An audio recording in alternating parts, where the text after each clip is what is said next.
چلیں جی، اب ہم بات کرتے ہیں چیری اورچرڈ کی، اور جناب چیری اورچرڈ میں ہم یہ دیکھیں گے کہ اس کا پولیٹیکل سینیریو کیسا چل رہا ہے۔ جیسے ہم جانتے ہیں کہ کیونکہ اس وقت معاشی حالات بدل رہے تھے، سیاسی حالات بدل رہے تھے، ہر کوئی جو تھا تبدیلی کے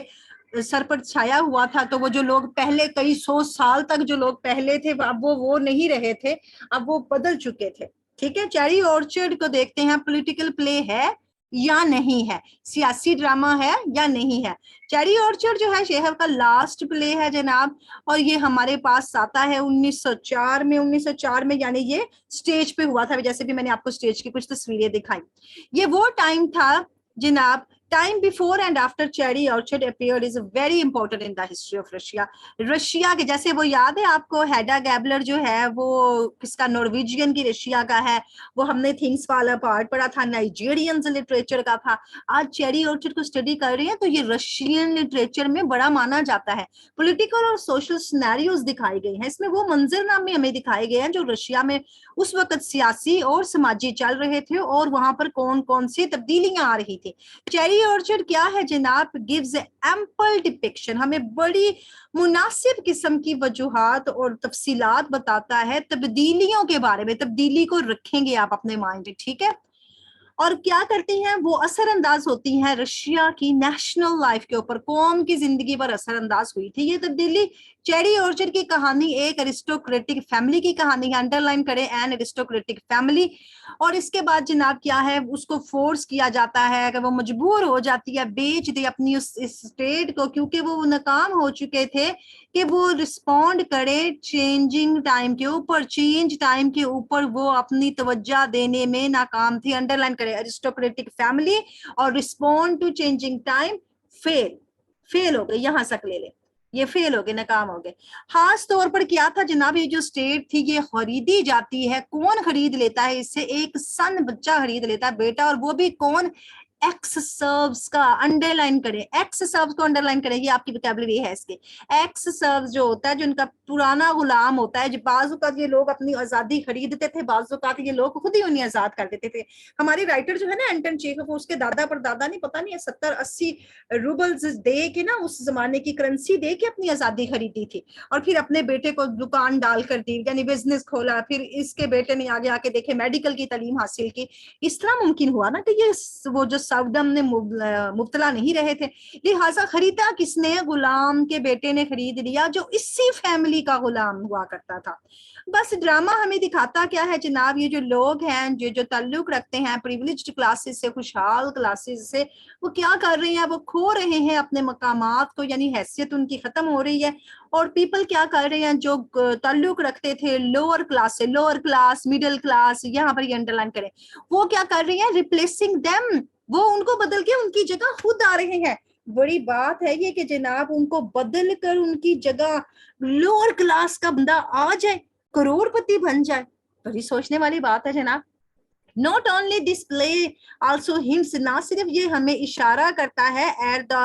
obliterations of serfdoms، کہ serfdoms کا جو رشیا میں جو چینجنگ آ رہی تھی اس کی طرف نہ صرف اشارہ ہو رہا ہے، بلکہ اس کے سماجی اور سیاسی اثرات جو ہوئے تھے نا، جو ان کے جو نتائج نکلے تھے وہ بھی بتائے گئے ہیں، جنہوں نے موو کر دیا تھا، ہلا کر رکھ دیا تھا رشیا کی سوسائٹی کو۔ سو رشین سوسائٹی آپ کا کی ورڈ ہے، لوور کلاسز آپ نے دیکھنا ہے، سوشل پولیٹیکل کانسیکوینسز آپ کو ہونی چاہیے، اوبلیشنز آف سرفڈم، یہ سرفڈم بھی آپ کا ورڈ آ گیا، یاد رکھیے یہ سرفڈم کا ایسے چھوٹا ہے، آپ نے وہاں پریشان نہیں ہونا کہ بڑا لگانا ہے کہ چھوٹا لگانا ہے۔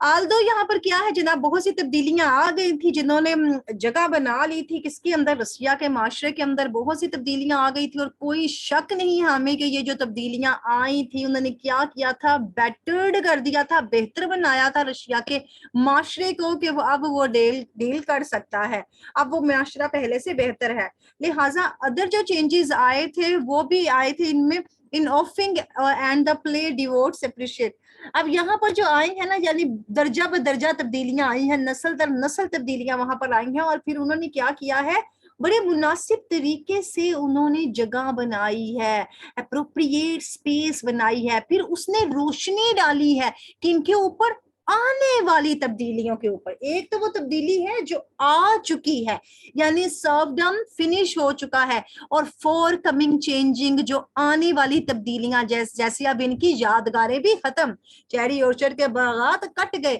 تو اب آنے والی بھی تو تبدیلی ہے, یہ بھی اس نے بتایا. اکارڈنگ ٹو مینی کمیونیکیٹرز, یہ بہت سے تبصرہ نگار ہوتے ہیں جو ڈرامے کو دیکھتے ہیں, وہ کہتے ہیں کہ ڈرامہ کیا ہے جناب, ڈرامہ پروفٹ کوالٹیز رکھتا ہے, اپنے اندر بڑی پیغام دینے والی خوبیاں رکھتا ہے, اور اس میں ہمیں کیا دکھائی دیتا ہے کہ بڑا انقلاب آ رہا ہے, اور اس انقلاب نے 1917 میں جب آیا تو سب کچھ بہا کر لے گیا. 1917 کو انڈر لائن کریں گے جناب, 20th سینچری تک آتے آتے یہ سب کچھ بہا لے گیا, معاشرہ بالکل بدل گیا. اینٹن شیخوف ہمارے جناب کیا کہتے ہیں, وہ بڑے پورے امید تھے, ان کو مکمل یقین بھی تھا کہ دنیا بدل رہی ہے اور دنیا اچھے کے لیے بدل رہی ہے. وہ کہتے ہیں نا جو ہوتا ہے اچھے کے لیے ہوتا ہے. تو یہ اینٹن شیخوف کا یاد رکھیے گا کہ یہ تبدیلی کا خواہاں تھا, یہ ایک راؤنڈ کردار ہے ہمارا, فلیٹ نہیں ہے, ٹھیک ہے,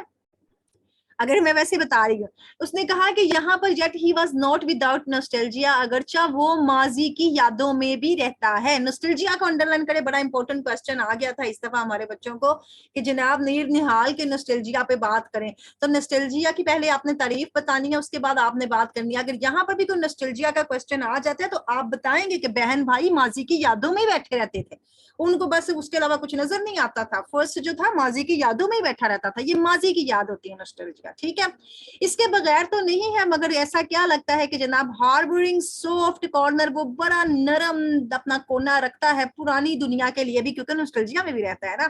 اور جو دنیا اب بالکل ختم ہو رہی ہے. اب کہیں تو جناب جی کوئی اتفاق نہیں ہے کہ اس نے ڈرامے کو ختم کیا ہے ایک موت کے ساتھ, اور وہ موت کس کی ہے, مسٹر فورس کی, اس ملازم کی جس نے پوری زندگی ان کے پاس گزار دی, اولڈ فریڈ سرو. اگرچہ وہ آزاد ہو چکا تھا, کیونکہ یہ اب اسے پیسے ویسے تو نہیں دے رہے تھے نا, وہ آزاد ہو کے بھی کیا کرتا, نہ تعلیم, نہ کوئی کاروبار, نہ کوئی ہنر, کچھ تو اسے پتا نہیں تھا, کہاں جاتا. وہ آزاد ہو کے بھی یہاں بیٹھا رہا. یاشا جو تھا اس کا پوتا بھی وہیں بیٹھا رہے, یعنی اگر بیٹا دادا آزاد ہو چکا تھا نا, بیٹا بھی آزاد تھا تو پوتا بھی آزاد تھا, لیکن دادے نے ان کے قدموں میں مرنا پسند کیا, وہاں سے جانا پسند نہیں کیا. یہ یاد رکھیے کہ یہ بابا آزاد ہو چکا تھا, اپنی مرضی سے نہیں جاتا تھا. اور اس نے کیا کیا جناب, جب کٹنگ ہو رہی ہوتی ہے چیری اورچرڈ کی, تو میں نے آپ کو بتایا تھا نا اس کو گھر میں بھول جاتے ہیں, تو بس جب اسے بھول جاتے ہیں تو یہ وہ اس کی آواز جو ادھر پڑتی ہے تو وہ کٹ اس کے سینے پہ لگتے ہیں, اور یہ وہاں وفات پا جاتا ہے, کسی کو پتا بھی نہیں ہوتا کہ یہ گھر میں رہ گیا. یہ بھی بڑا دکھ والی بات تھی. چیری اورچرڈ جو ہوتا ہے جناب, ہم اس کو نہیں کہہ سکتے, انڈر لائن کریں, وہ ایک سیاسی ڈرامہ نہیں ہے